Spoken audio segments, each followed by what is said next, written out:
يرفع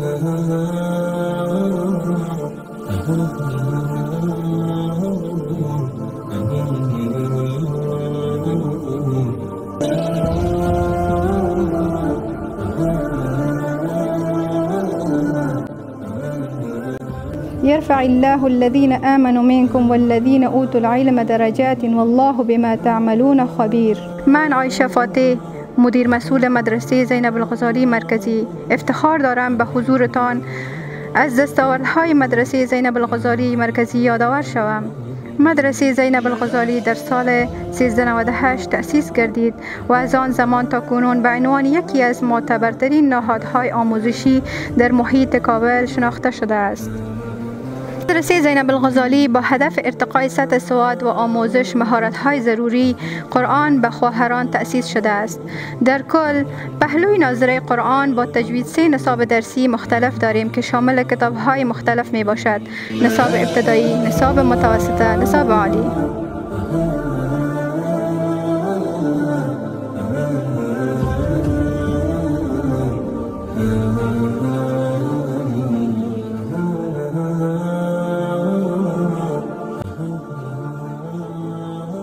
أحييكم بتحية الإسلام وأقول السلام عليكم ورحمة الله وبركاته.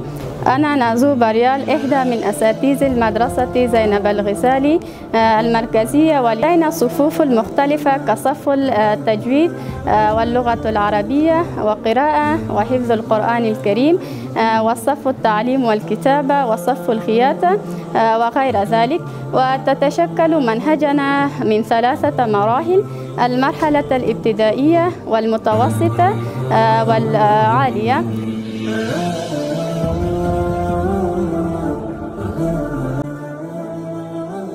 زینب الغزالی چراغ راه نسل‌های فردا. زینب الغزالی پرورش دهنده قهرمانان آینده.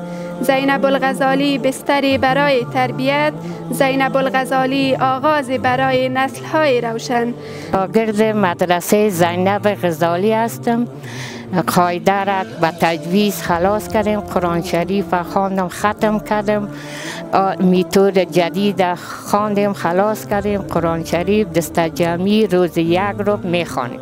در برنامه میاییم 5 سال شده در این مدرسه که تأسیس شده. در این 5 سال ما میاییم در این مدرسه قرآن میخوانیم.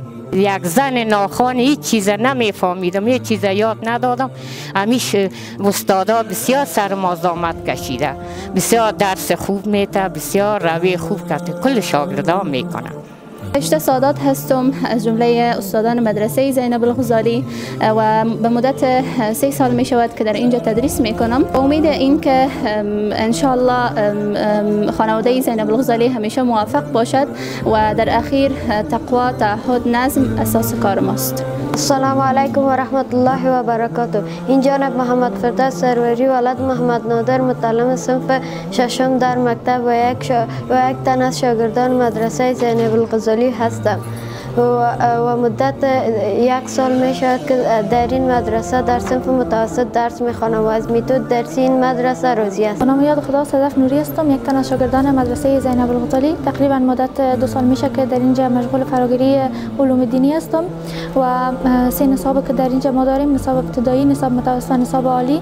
الحمدلله تونستیم که هر نصاب را موفقانه به پایان برسانم و فعلا هم مشغول فراگیری میتود جدید TPI هستم و همچنان در دروس هفته‌وار که هفته 1 بار در مدرسه برگزار میشه، دروس تجوید مقدمه جزری که توسط قاری صاحب امان الله احمدی تدریس میشه، در او هم اشتراک دارم.